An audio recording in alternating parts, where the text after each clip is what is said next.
Question है missing number का। यहाँ पर हमें पता लगाना है कि प्रश्न चिन्ह के स्थान पर कौन सी संख्या आएगी। तो आइए सबसे पहले तो यहाँ पर हम पैटर्न को समझते हैं। पैटर्न समझ जाएंगे तो फिर ये भी पता लगा लेंगे कि प्रश्न चिन्ह के स्थान पर कौन सी संख्या आएगी। तो आप यहाँ पर देखिए कि पहली पंक्ति है, इसमें लिखा हुआ है 22, 13, 19। तो क्या इन तीनों संख्याओं में कोई पैटर्न हो सकता है? या फिर आप इस तरह से भी समझ सकते हो कि यहाँ पर स्तंभ पहला जो है उसमें 3 संख्याएं हैं, 22 है, 6 है, 126 है। तो क्या इन तीनों संख्याओं में क्या संबंध हो सकता है? तो यहाँ पर जो पैटर्न है वो पंक्ति में भी लग सकता है और कॉलम में भी लग सकता है, लेकिन हमें यहाँ पर ये समझना है कि पैटर्न लगेगा किसमें। तो आप यहाँ पर देखिए कि जो ये स्तंभ पहला है, क्या इसमें जो 3 संख्याएं लिखी हुई है, क्या उसमें कोई पैटर्न लग सकता है? तो यहाँ पर आप ये देखिए कि जैसा कि यहाँ पर 22 लिखा हुआ है और यहाँ पर 6 लिखा हुआ है और यहाँ पर ये बड़ी संख्या लिखी हुई है 126। तो हमारा सोचने का तरीका ये हो सकता है कि यहाँ पर जो ये दो छोटी संख्याएं हैं, तीसरी संख्या से जो दो छोटी संख्याएं हैं, उन दो छोटी संख्याओं के द्वारा हम किस प्रकार ये बड़ी संख्या प्राप्त कर सकते हैं। तो आप यहाँ पर समझिए कि जैसा कि यहाँ पर 22 लिखा हुआ है, अगर हम 22 में से एक कम करेंगे तो कितना आएगा? 21 आएगा। 22 में से एक घटाने पर 21 आएगा और 21 का गुणा अगर हम यहाँ पर 6 से कर देते हैं ना, तो यहाँ पर आ जाएगा 126। और आप देख सकते हो कि तीसरी संख्या यहाँ पर 126 ही है। आप एक बार फिर से समझ लीजिए कि यहाँ पर जैसा कि 22 लिखा हुआ है, तो 22 में से एक कम करेंगे तो कितना आएगा? 21 आएगा। और यहाँ पर लिखा हुआ है 6, 21 का गुणा अगर हम 6 से करेंगे तो यहाँ पर आ जाएगा 126। तीसरी संख्या यहाँ पर 126 ही है। अब यही पैटर्न हम यहाँ पर तीसरे कॉलम में लिखी हुई संख्या में भी लगा कर देखते हैं कि पैटर्न सही भी है या नहीं। तो देखिए यहाँ पर 19 लिखा हुआ है, 19 में से एक कम किया जाएगा तो 18 आ जाएगा। और 18 का गुणा आपको किससे करना है? 5 से करना है। तो 18 गुणा 5 कितना होगा? 90 होगा। आप देख सकते हो कि यहाँ पर तीसरी संख्या 90 ही है। अब यही पैटर्न हम लगाएंगे दूसरे कॉलम में लिखी हुई संख्या में और पता लगाते हैं कि प्रश्न चिन्ह के स्थान पर कौन सी संख्या आएगी। तो आप यहाँ पर ध्यान से समझिए, पैटर्न तो बिल्कुल ही आसान है। यहाँ पर 13 लिखा हुआ है तो 13 में से एक कम करना है। 13 में से एक कम किया जाएगा तो 12 आएगा। और 12 का गुणा हमें किस संख्या से करना है? 8 से करना है। तो 12 गुणा 8 कितना होता है? 96 होता है। तो यहाँ पर प्रश्न चिन्ह के स्थान पर कौन सी संख्या आएगी? 96 आएगी। आप देख सकते हो ऑप्शन सी में लिखा हुआ है 96। तो यही सही आंसर होगा। क्वेश्चन है मिसिंग नंबर का। यहाँ पर हमें पता लगाना है कि प्रश्न चिन्ह के स्थान पर कौन सी संख्या आएगी। तो आइए सबसे पहले यहाँ पर हम पैटर्न समझते हैं। पैटर्न समझ में आ जाएगा तो फिर ये भी पता लगा लेंगे कि प्रश्न चिन्ह के स्थान पर कौन सी संख्या आएगी। तो आप यहाँ पर देखिए कि यहाँ पर कॉलम फर्स्ट है, इसमें 4 संख्याएं लिखी हुई है। इन चारों संख्याओं में से आप देख सकते हो कि जो ये 23 है, ये बाकी जो तीनों संख्याएं हैं उनसे तो बड़ी संख्या है ना। तो हमारा सोचने का तरीका ये होना चाहिए कि यहाँ पर जो ये 4 संख्याएं हैं और 4 संख्याओं में से एक संख्या जो इन सबसे बड़ी संख्या है, उस बड़ी संख्या को हम कैसे प्राप्त कर सकते हैं? इन तीनों छोटी संख्याओं के द्वारा। तो हम यहाँ पर इस तरह से ही समझते हैं, क्या पता यही यहाँ पर पैटर्न लग रहा हो। तो देखते हैं कि यहाँ पर करना क्या चाहिए। यहाँ पर 4 है, 3 है, 2 है, तो इन्हीं तीनों नंबर्स की सहायता से हमें 23 लेकर आना है। तो यहाँ पर 4 लिखा हुआ है तो हम 4 का वर्ग करेंगे, फिर प्लस का चिन्ह। यहाँ पर अगला नंबर 3 है तो 3 का वर्ग करेंगे और यहाँ पर लिखा हुआ है 2, तो यहाँ पर हम -2 करेंगे। इस तरह से हम यहाँ पर पैटर्न लगा रहे हैं और देखते हैं कि 23 आता है या नहीं। 4 का वर्ग होता है 16, 3 का वर्ग होता है 9 और माइनस तो क्या करना है? हमें 2 करना है। 16 + 9 कितना होता है? आप सब जानते हो कि ये 25 के बराबर होता है और 25 में से 2 घटाया जाता है तो 23 आ ही जाता है। तो इस तरह से यहाँ पर पैटर्न लग रहा है। आपने देखा कि किस तरह से यहाँ पर हम 3 नंबर्स की सहायता से यहाँ पर 23 को प्राप्त किया। अब हम यहाँ पर आपको एक बार दोबारा से समझा देते हैं कि किस तरह से यहाँ पर पैटर्न लग रहा है। आपने देखा कि यहाँ पर 4 लिखा हुआ था तो हमने 4 का वर्ग किया, फिर प्लस का चिन्ह। यहाँ पर 3 था तो 3 का वर्ग किया, फिर माइनस हमने 2 किया क्योंकि यहाँ पर 2 भी लिखा हुआ था। तो यहाँ पर 4 का वर्ग किया तो 16 आया, 3 का वर्ग 9 होता है और माइनस हमने 2 किया। 16 + 9 25, 25 में से 2 घटाया जाएगा तो 23 आ जाएगा। लेकिन अभी हम इस पैटर्न को सही नहीं मान सकते, हमें इस पैटर्न की जाँच करनी होगी और जाँच के लिए यहाँ पर दूसरा कॉलम है जिसमें सभी संख्याएं लिखी हुई है। तो इन संख्याओं में भी हम यही पैटर्न लगा लेते हैं जो हमने कॉलम फर्स्ट में लगाया था। तो आइए अब यही पैटर्न की हम जांच करते हैं। करना क्या चाहिए? यहाँ पर 1 है और 8 है, तो इन दोनों संख्याओं का तो हमें वर्ग करना है और जोड़ना है। फिर माइनस क्या करना है, इस तीसरी संख्या को यहाँ पर हमें घटाना होगा। 1 का वर्ग होता है 1, 8 का वर्ग होता है 64 और माइनस क्या करना है, 7 करना है। 1 प्लस 64 कितना होता है, 65 होता है और 65 में से 7 घटाया जाता है तो कितना आता है, 58 आता है। आप देख सकते हो कि यहाँ पर 58 ही लिखा हुआ है, तो पैटर्न यहाँ पर बिल्कुल सही है। अब हम इस पैटर्न को यहाँ पर तीसरे कॉलम में लिखी हुई संख्या में लगा देते हैं और पता लगाते हैं कि यहाँ पर प्रश्न चिन्ह के स्थान पर कौन सी संख्या आएगी। तो करना क्या है, यहाँ पर 3 है, 6 है, इन दोनों संख्याओं का वर्ग करना है और जोड़ना है और माइनस क्या करना है, माइनस हमें यहाँ पर 5 करना है। अब देखते हैं कि आंसर क्या आएगा। 3 का वर्ग होता है 9, 6 का वर्ग क्या होता है आपको पता है ना, 36 होता है और माइनस क्या करना होगा हमें 5। 9 प्लस 36 कितना होगा, 45 और 45 में से 5 घटाने पर कितना आता है, 40 आता है। तो यहाँ पर प्रश्न चिन्ह के स्थान पर कौन सी संख्या आएगी, 40 आएगी। आप देख सकते हो कि ऑप्शन सी में लिखा हुआ है 40, तो यही सही आंसर होगा। क्वेश्चन है मिसिंग नंबर का। यहाँ पर हमें पता लगाना है कि प्रश्न चिन्ह के स्थान पर कौन सी संख्या आएगी। तो आइए यहाँ पर हम पैटर्न को समझते हैं। तो आप देखिए कि जो पहला कॉलम है उसमें 4 संख्याएं हैं, 7 लिखा हुआ है, 4 है, 2 है और एक लिखा हुआ है यहाँ पर 31। तो हमें यहाँ पर ये समझना है कि इन चारों संख्याओं में क्या संबंध है। तो यहाँ पर आप ये देखिए कि लिखा हुआ है 7, तो यहाँ पर तो हमें करना है 7 की घात 1 फिर प्लस, फिर देखिए यहाँ पर दूसरा नंबर 4 है तो हमें 4 का तो करना है वर्ग यानी कि 4 की घात 2 फिर प्लस का चिन्ह, और यहाँ पर तीसरा नंबर है 2, 2 का हमें करना है घन यानी कि 2 की घात 3। तो अब हम इसको हल करते हैं। 7 की घात 1 तो 7 के बराबर ही होगा और 4 की घात 2 कितना होगा, 16 होगा। 2 की घात 3 कितना होगा, 8 होगा। और अब हम अगर इन संख्याओं को जोड़ते हैं तो आप देख सकते हो कि कितना आएगा।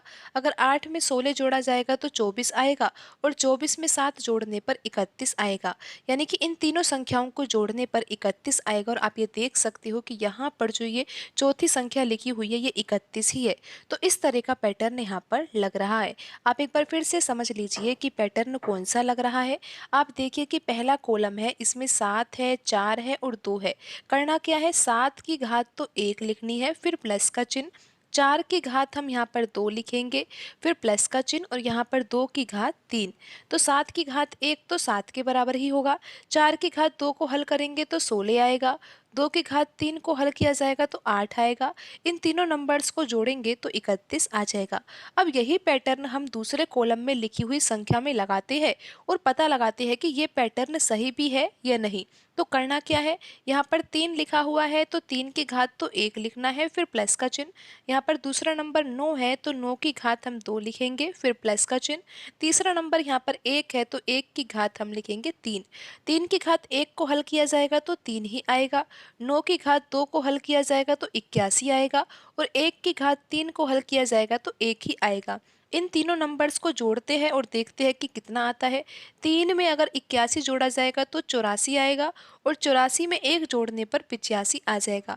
तो अब आप यहाँ पर देख सकते हो कि यहाँ पर दूसरे कॉलम में ये चौथी संख्या 85 ही लिखी हुई है।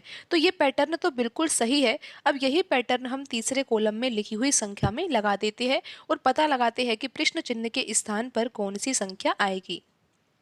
तो पैटर्न तो बिल्कुल ही आसान था यहाँ पर, लेकिन परीक्षा में अगर ऐसा प्रश्न आता है तो परीक्षा में अगर हम परीक्षा से पूर्व अगर ऐसे प्रश्नों का अभ्यास नहीं करते हैं तो फिर परीक्षा में हम ऐसे प्रश्नों को अगर हल करेंगे तो बहुत ज़्यादा समय लग जाएगा और हो सकता है कि इस तरीके से तो हम प्रश्न को हल भी नहीं कर पाए, क्योंकि ये जो तरीका है ये बिल्कुल ही अलग तरीका है।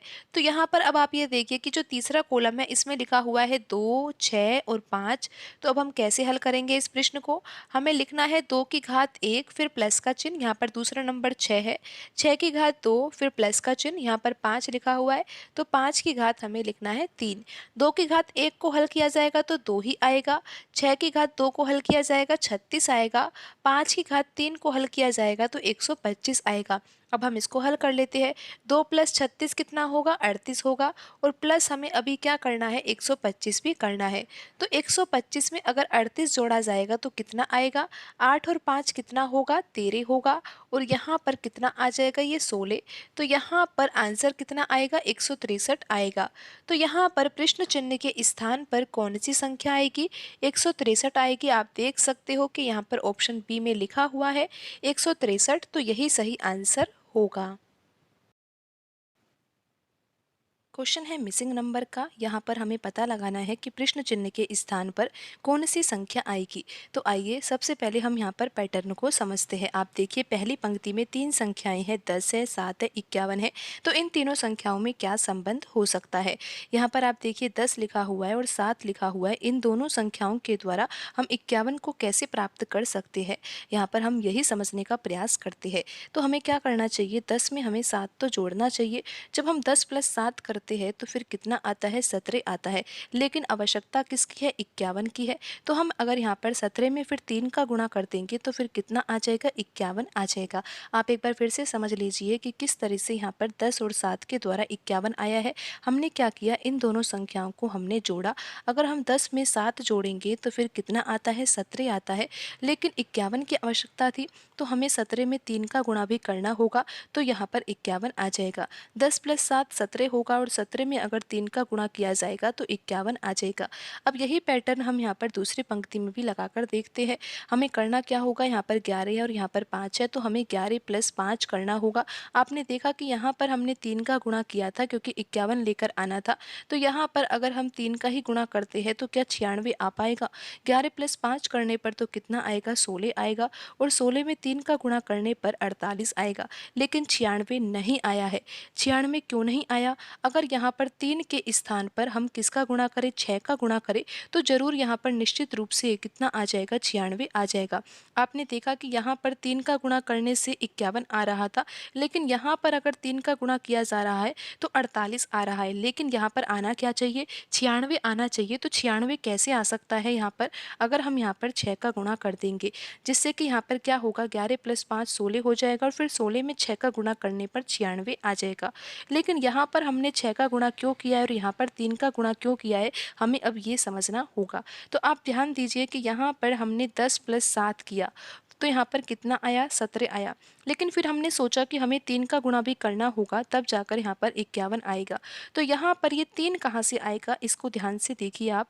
यहाँ पर हमें मल्टीप्लाई तो करना ही है, लेकिन किससे करना है, 3 से करना है। लेकिन ये 3 कहाँ से आएगा, इन दोनों संख्या यानी कि 10 और 7 के बीच में जब हम अंतर निकालेंगे तो 10 में से हमें 7 घटाना होगा और 10 में से 7 घटाने पर ही कितना आएगा, 3 आएगा। और उसी 3 का यहाँ पर 17 में गुणा किया गया है। तो इस तरह से यहाँ पर 51 आया है। अब यही पैटर्न हम यहाँ पर दूसरी पंक्ति में लिखी हुई संख्या में लगाकर देखते हैं। हमें क्या करना है, 11 + 5 करना है।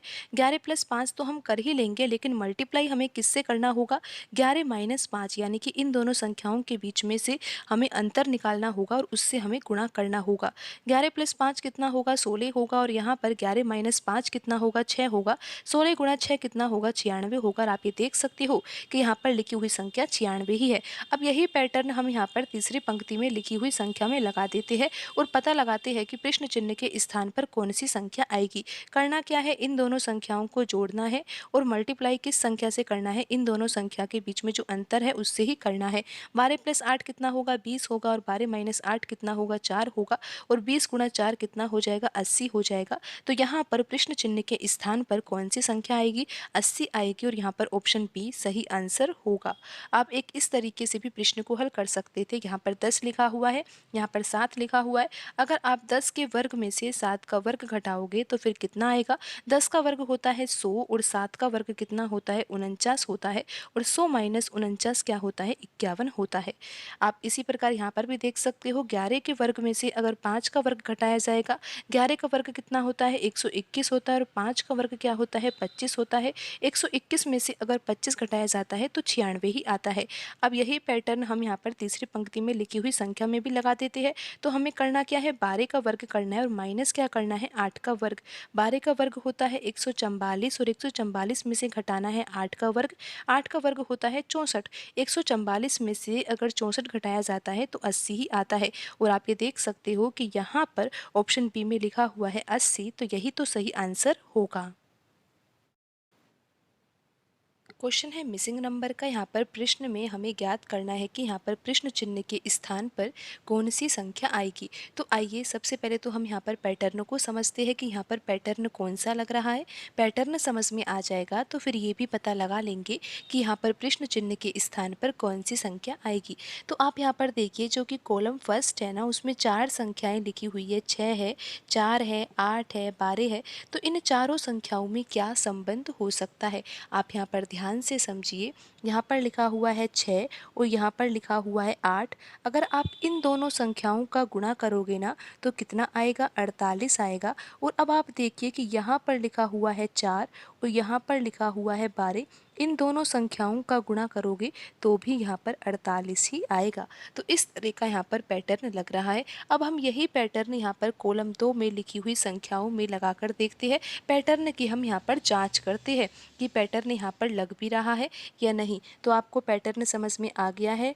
9 का गुणा हम करेंगे 8 से तो कितना आएगा, 72 आएगा। और 12 का गुणा अगर 6 से किया जाएगा तो भी यहाँ पर 72 ही आएगा। तो आपको पैटर्न समझ में आ ही गया है। तो अब हम यही पैटर्न यहाँ पर कॉलम 3 में लिखी हुई संख्याओं में लगाते हैं और पता लगाते हैं कि प्रश्न चिन्ह के स्थान पर कौन सी संख्या आएगी। आपको पता है कि 6 का गुणा 9 से करेंगे तो कितना आएगा, 54 आएगा। और ये किसके बराबर होगा, यहाँ पर प्रश्न चिन्ह के स्थान पर जो भी संख्या आएगी उसका गुणा हम 2 से करेंगे तो यहाँ पर ये किसके बराबर होगा, 54 के बराबर होगा। तो आपको ये अब पता लग ही रहा होगा कि यहाँ पर प्रश्न चिन्ह के स्थान पर हमें 27 लिखना चाहिए, क्योंकि 27 का गुणा 2 से करने पर 54 ही आ जाएगा। तो यहाँ पर प्रश्न चिन्ह के स्थान पर कौन सी संख्या आएगी, 27 आएगी। और आप ये देख ही सकते हो कि यहाँ पर ऑप्शन सी में लिखी हुई संख्या 27 है, तो यही सही आंसर होगा।